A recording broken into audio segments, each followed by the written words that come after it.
욥기 42장 5에서 6절입니다. 욥기 42장 5에서 6절을 다 함께 봉독하겠습니다.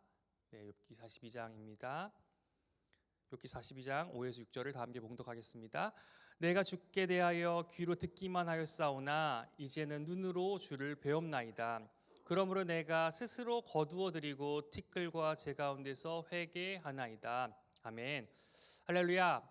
오늘 말씀의 제목은 하나님을 만난 자입니다. 믿음의 선포를 하겠습니다. 믿음은 긍정적입니다. 믿음은 창조적입니다. 믿음은 소망적입니다. 나는 믿음의 사람입니다. 나는 주 안에서 행복합니다. 아멘. 오늘의 말씀은 욥기인데요. 잠깐 욥기의 배경에 대해서 살펴보고 욥기를 통해 하나님을 어떻게 만날 수 있는지, 또 하나님을 만난 사람은 어떤 변화가 있는지 나눠보는 시간을 가지겠습니다. 저번 주에 담임 목사님께서 새벽 설교 중에 기억에 남는 말씀을 하셨습니다. 그 이야기를 정리하면 다음과 같은데요. 찬양 인도자는 중간에 많은 멘트를 할 필요 없다. 설교자도 말이 많을 필요가 없다. 우리가 말로 누군가 변화받기를 원하지만 그렇지 않다. 우리의 말이 아니라 하나님이 하시는 것이다.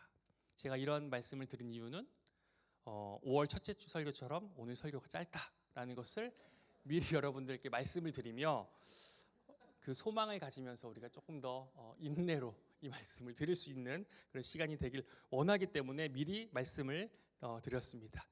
성경을 보면 삼위되신 하나님을 만나서 인생이 변한 사람, 성격도 변한 사람, 이런 사람들이 참 많이 나오는 것 같습니다. 먼저 우리가 잘 아는 사도 요한인데요. 흔히 사도 요한을 사랑의 사도라고 부릅니다. 사랑을 많이 이야기한 사도이기도 하고요. 예수님의 사랑을 깊이 전달한 사도이기도 합니다. 요한일서 3장과 4장만 살펴봐도 우리는 쉽게 알 수 있는데 혹시 나중에 시간이 되시면 요한일서 3장과 4장을 집에서 한번 읽어보셔도 좋을 것 같습니다. 그런데 원래 이 요한의 별명이 무엇인지 아십니까? 마가복음 3장 17절입니다. 함께 살펴볼 텐데요. 제가 읽겠습니다. 또 세베대의 아들 야고보와 야고보의 형제 요한이니 이 둘에게는 보아너게 곧 우레의 아들이란 이름을 더하셨으며, 보아너게 우레의 아들, 천둥의 아들이라는 것입니다. 누가복음 9장 54절을 보면 요한의 성격이 얼마나 괴팍했는지 알 수 있는데 세번역 성경을 가져왔습니다. 그래서 제자인 야고보와 요한이 이것을 보고 말하였다.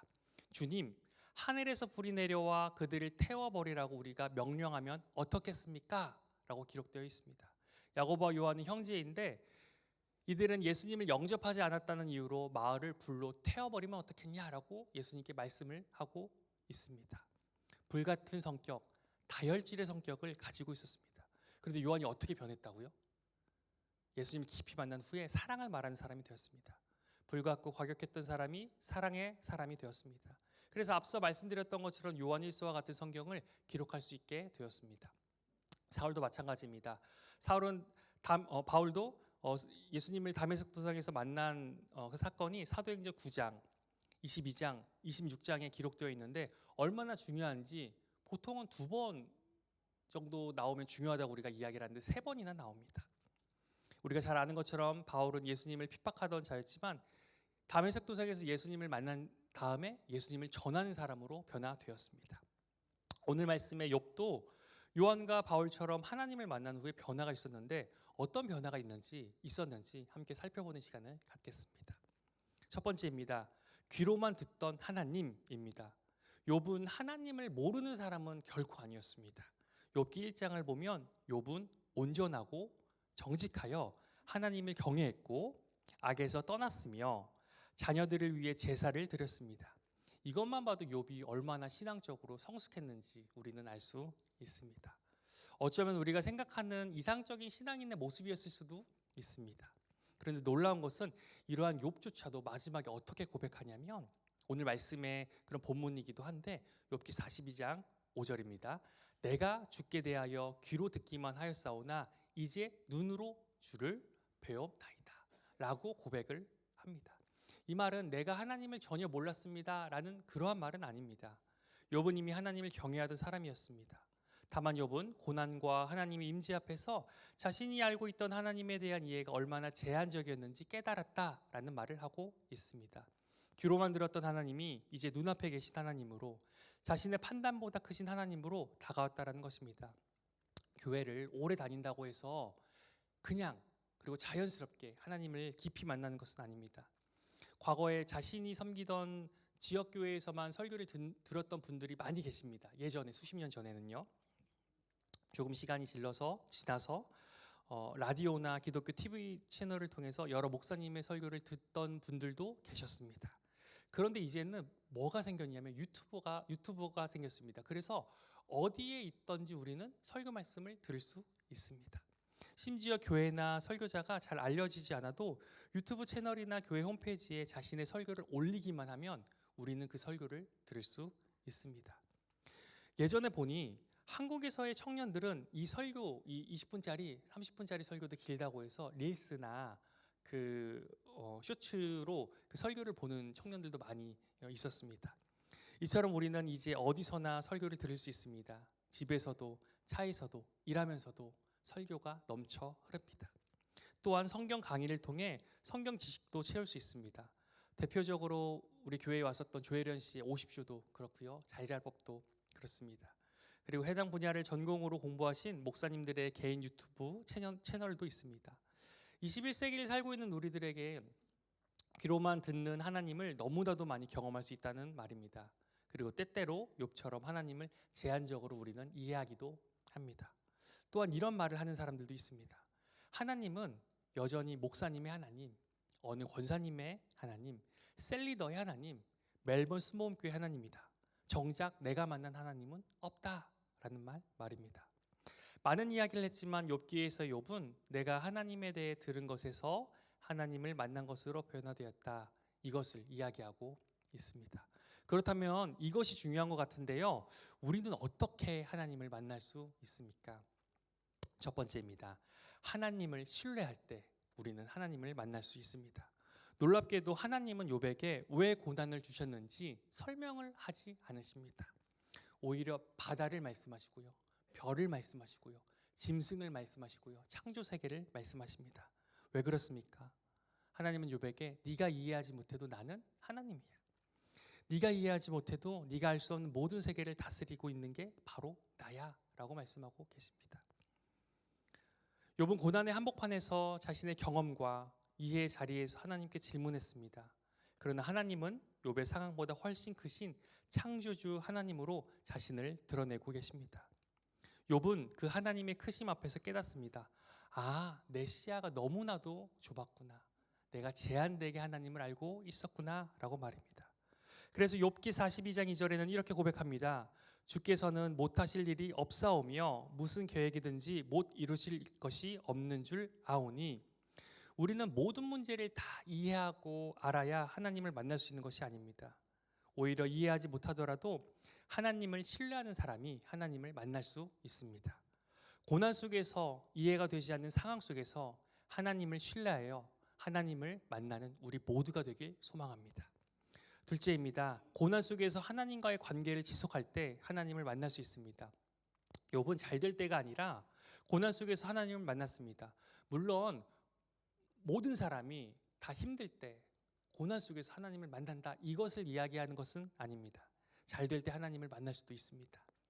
하나님을 만나는 상황은 수없이 많겠지만 오늘은 특별히 고난 중에 하나님을 만나는 것에 대해 다룬다는 것을 미리 말씀드립니다. 우리는 종종 그 사람들에게 이런 이야기를 합니다. 네가 지금 예민한 것은 마음의 여유가 없어서 이 일 때문에 그래. 이 일이 해결되면 조금 더 나아질 거야. 조금만 버텨봐. 괜찮아질 거야. 맞습니다. 우리 삶 속에 여러 가지 일들이 발생하는데 시간이 지나면 자연스럽게 해결되는 문제들도 물론 있습니다. 또한 어떤 일들은 어떤 한 가지 일이 해결돼서 그것이 물꼬를 터서 더 나은 인생을 살게 하기도 합니다. 그렇다면 우리는 형편이 좋아지면 하나님을 만날 수 있을까요? 개인의 문제가 해결되면 큰 은혜를 받을 수 있을까요? 우리 마음이 평안해지면 하나님이 가까이 임하게 되시는 것일까요? 최소한 오늘 본문의 욥기에서는 정반대의 상황을 이야기를 하고 있습니다. 때로는 하나님은 우리가 무너졌다고 느끼는 자리에서, 우리가 붙들던 것들이 흔들리는 자리에서 우리에게 더 깊이 다가오십니다. 물론 고난 자체가 은혜다라는 것을 말하는 것은 아닙니다. 그러나 하나님은 고난의 자리도 은혜의 자리로, 고난의 자리도 우리를 만나는 자리로 바꿔서 우리에게 다가오십니다. 왜 고난의 때에 하나님을 더 깊게 우리는 만날 수 있을까요? 이런 이야기 많이 하잖아요. 힘들 때, 고통이 많을 때, 고난이 있을 때 나는 하나님을 더 깊게 만났어 라는 그런 신앙의 간증들이 많은데 왜 그럴까요? 아마도 사람은 모든 것이 무너질 때 비로소 하나님만을 붙들기 때문입니다.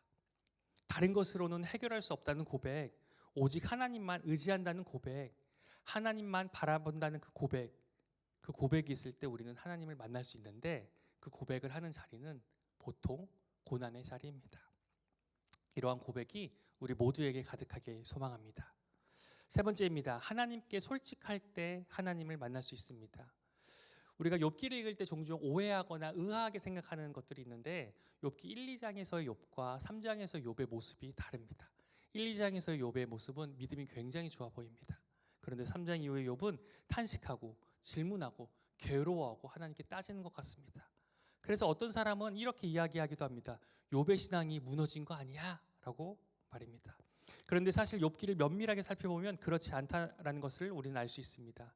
욥의 탄식은 하나님을 떠난 탄식이 아니라 하나님과 가까이 있을 때 하는 탄식, 하나님께 나아가는 탄식입니다. 이 부분을 조금 더 살펴보겠습니다. 욥은 이해되지 않았지만 하나님께 말했습니다. 답답했지만 하나님께 부르짖었습니다.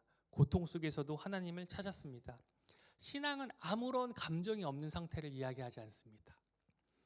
이해가 안 돼도 그냥 덮어두고 믿어. 이것이 신앙이 아닙니다. 하나님께 이러한 자신의 상태, 이러한 감정, 이렇게 이해되지 않는 것을 아뢰는 것, 우리의 말로 기도하는 것, 그것이 바로 신앙입니다. 그런데 욥은 자신의 상황을 하나님께만 아뢰고 있지 하나님께 다른 사람의 탓을 하고 있지 않습니다. 즉 욥은 자신의 자녀와 재물을 빼앗은 사람을 저주하거나 그들을 탓하지 않습니다. 스바 사람, 갈대아 사람, 불, 바람을 탓하지 않고 있습니다.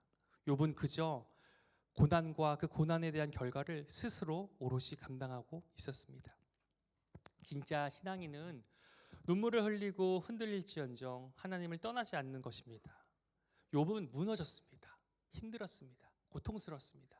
그런데 하나님을 떠나지 않았습니다.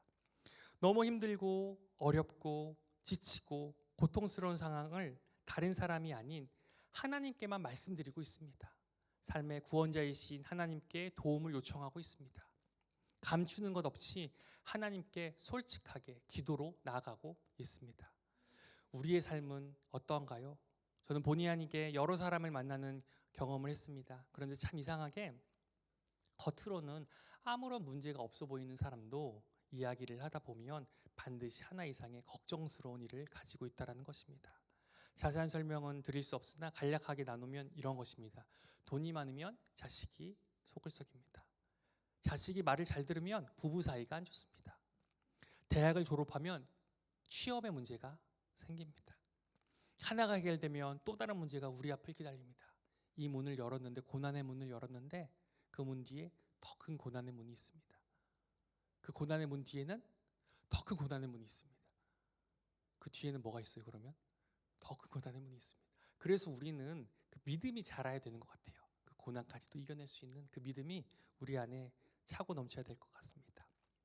이 지점에서 욥기는 하나님에 대한 불신앙과 비난의 마음을 가지고 하나님에게 따지라고 말하지 않습니다. 하나님을 신뢰하고 하나님을 믿고 하나님이 우리 인생을 회복시켜 주시는 분인 것을 아는데, 그런 하나님이라는 것을 아는데 왜 나에게 이러한 고난이 발생합니까? 왜 이렇게 하나님은 멀리 떠나 계신 것 같습니까? 라는 묻는 기도가 필요하다는 것입니다. 욥은 하나님에 대한 불신앙으로서의 탄식이 아니라 하나님을 신뢰하는 신앙인의 탄식을 합니다. 오직 하나님께만 솔직하게 탄식하는 멜번스 모험교회 공동체가 되길 소망합니다. 이제 하나님을 만난 사람의 변화에 대해서 살펴보기를 원하는데요. 첫 번째입니다. 하나님을 만난 사람의 첫 번째 변화는 회개입니다. 욥기 42장에서 회개는 하나님을 만나기 위한 조건이라기보다 하나님을 만난 사람이 보이는 반응입니다. 욥기 42장 6절은 다음과 같이 기록되어 있습니다. 그러므로 내가 스스로 거두어드리고 티끌과 제 가운데서 회개하나이다. 욥은 자기가 죄를 지어서 벌을 받았다는 회개를 하는 것이 아닙니다. 42장 3절을 세 번역으로 제가 읽어보겠습니다. 잘 알지도 못하면서 감히 주님의 뜻을 흐려놓으려 한 자가 바로 저입니다. 깨닫지도 못하면서 함부로 말을 하였습니다. 제가 알기에는 너무나 신기한 일들이었습니다. 쉽게 말해서 욥은 하나님을 판단하려 했구나, 이것을 깨닫고 회개한다라는 것입니다. 회개는 내 중심성이 무너지는 것입니다. 내 생각이 맞다, 내 판단이 옳다, 내 기준대로 심지어 하나님까지 움직여야 된다, 이것이 무너지는 것이 회개입니다. 제가 처음 만났을 때도 이와 비슷한 경험을 했습니다. 사실은 한 2주 전쯤에 여기 앞에 계신 우리 이한량 집사님께 잠깐 이야기한 부분이기도 한데요. 당시 하나님은 제가 하나님을 처음 만나고 처음 회개할 때 저에게 어떠한 질문을 하셨는데, 나를 사랑하냐라는 그런 질문을 하셨습니다. 저는 어떤 대답을 했을까요? 당연하죠. 다시 물어보십니다. 나를 사랑하냐? 그럼요. 저는 중등부 봉사도 하고요, 차량 봉사도 하고요, 수련회나 어떤 부흥회 가면 스텝도 하고요, 이렇게 주님을 섬기고 있는 걸요. 다시 한번 물으십니다. 나를 사랑하냐? 이때 저는 처음으로 제대로 된 회개 기도를 했습니다. 내가 무언가 봉사하고 섬기는 모습이 아니라 하나님을 만나고 하나님을 사랑하는 것은 이와 다르다는 것을 그때 머리가 아니라 신앙으로 체험하게 되었습니다. 그래서 그때 처음으로 방언 기도도 하게 되었습니다. 그러고 나니 저에게 변했던 것이 몇 가지 있었는데, 하나는 세상이 밝게 빛나 보였습니다. 그리고 또 하나는 어딜 가나 십자가가 보였습니다. 그렇게 교회 위에 있는 십자가가 눈에 잘 띌 수가 없습니다. 그러면서 그냥 하염없이 눈물이 흐릅니다. 나를 구원하신 예수님에 대한 그 감사함이 들었습니다. 하나님을 만난 사람은 회개를 합니다. 우리 모두 매일매일 하나님을 만났으면 좋겠습니다. 그래서 매일매일 회개했으면 좋겠습니다. 두 번째입니다. 하나님을 만난 사람의 두 번째 변화는 중보기도입니다. 욥기 1장 5절에서도 욥은 중보기도를 합니다. 혹시 자녀들이 모르고 지었을 죄에 대한 용서를 위해 번제를 드린다는 내용이 바로 그것입니다. 이처럼 욥은 가족을 위해 하나님 앞에 나아가던 그러한 사람이었습니다. 그러나 욥은 하나님을 만난 후에 변했습니다. 자신과 가족의 안녕과 그 번영만을 위해 기도했던 모습에서 다른 사람을 위한 기도로 그 기도의 넓이가 넓어졌습니다. 그렇다면 욥은 하나님을 만난 후에 누구를 위한 기도를 했습니까? 친구들을 위한 기도를 했습니다. 그런데 그 친구가 어떠한 친구입니까? 욥이 힘들 때 엄청나게 정죄하던 친구들입니다. 나를 힘들게 했던 친구를 위해 기도를 한다는 게 얼마나 힘듭니까? 원수 같은 사람들을 위해 기도한다는 게 얼마나 힘든 일입니까?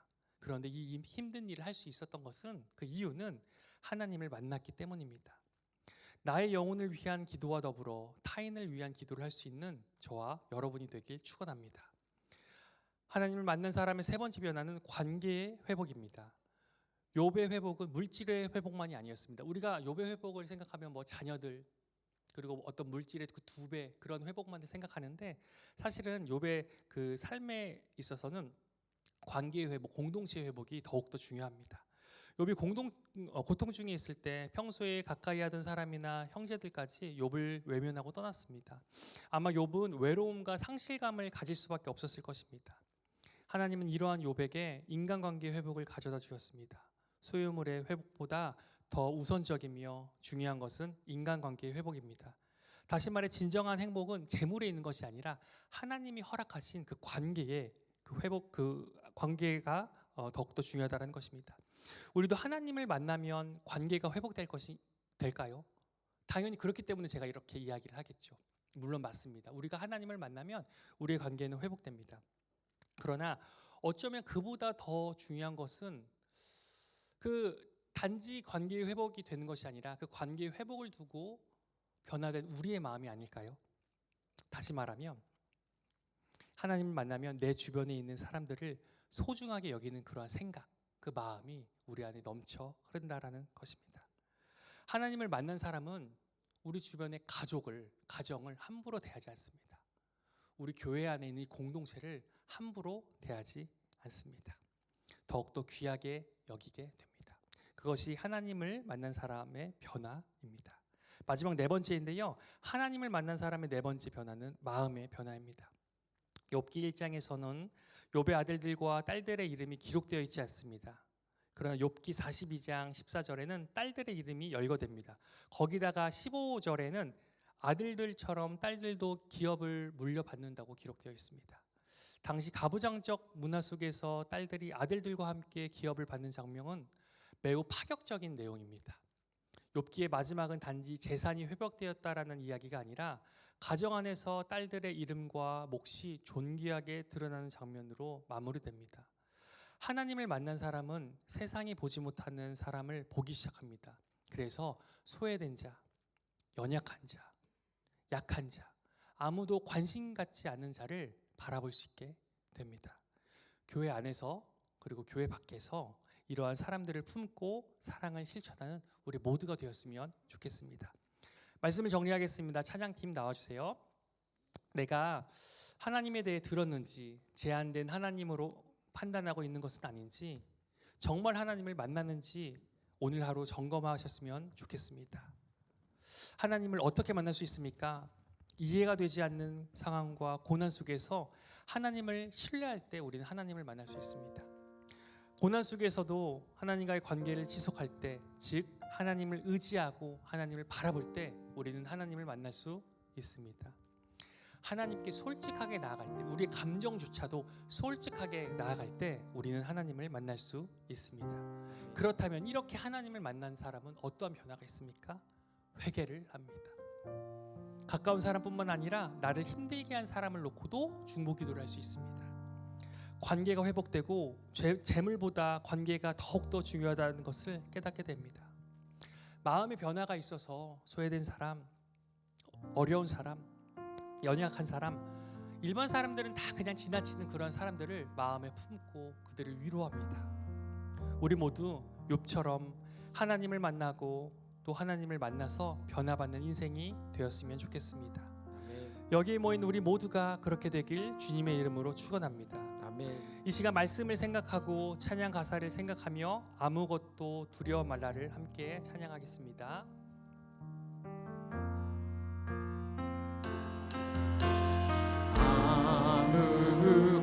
아무것도 두려워 말라. 주 나의 하나님이 지켜주시네. 놀라지 마라. 겁내지 마라. 주님 나를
사랑의 하나님 감사드립니다.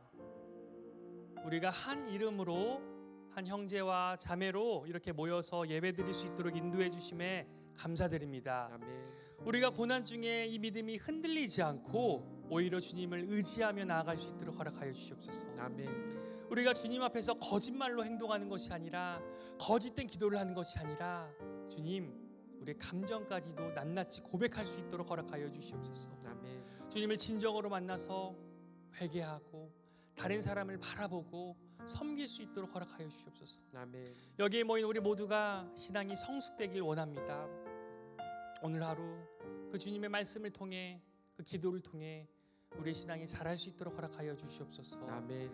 이후에 셀 모임을 통해서 은혜 나누는 귀한 시간 될 수 있도록 허락하여 주시고 간증의 시간 될 수 있도록 허락하여 주시고 아멘. 한 사람 한 사람 주님께서 피문 손으로 안수하여 주셔서 주님을 만나는 귀한 시간, 회복의 시간이 될 수 있도록 허락하여 주시옵소서. 아멘. 주님만 찾는 우리 모두가 되길 소망하며 이 모든 말씀 예수님의 이름으로 기도드립니다. 아멘. 아멘. 축도로 예배를 마치겠습니다. 이제는 우리 주 예수 그리스도의 은혜와 하나님의 크신 사랑과 성령의 교통하심이 하나님을 만나고 변하길 원하는 멜번스 모험교회 모든 성도님들 위해 지금부터 영원까지 함께할지어다. 아멘.